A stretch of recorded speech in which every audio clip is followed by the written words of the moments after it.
नमस्कार. तर आज मम्मी पप्पा गावी आलेले आणि येताना चिकन घेऊन आलेले, त्यासाठी आम्ही दही आणायला गेलेलो. आमचं चिकन आहे, हा मम्मीचं चिकन आहे. माझं दे ना कापून मम्मी.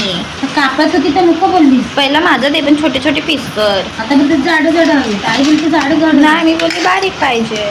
तर चिकन कापून झालं होतं म्हणून मी मॅरिनेशन करून घेतलं चिकनला चांगलं दही वगैरेमध्ये. आणि नंतर मी त्यांना सळ्यांमध्ये लावून घेतलं. चिकनच्या मध्ये कांदा लावून घेतला, कांद्याचा एक छोटासा तुकडा. आणि नंतर त्यांना लावलं. आणि हे माझ्याकडे 2 लेग पीस होते, त्यांना पण सळ्यांमध्ये चांगलं लावून घेतलं. आणि आई त्यांच्यासाठी वेगळं चिकन आणलेलं, सुक्का चिकन करणार होते, ते कापत होती. नंतर मग आम्ही चिकन कवल्यावर फ्राय करून घेतलं, चांगलं तेल बी सोडलं, मस्त त्याला उलटं पुलटं केलं आणि मस्त फ्राय करून घेतलं सळीचं चिकन.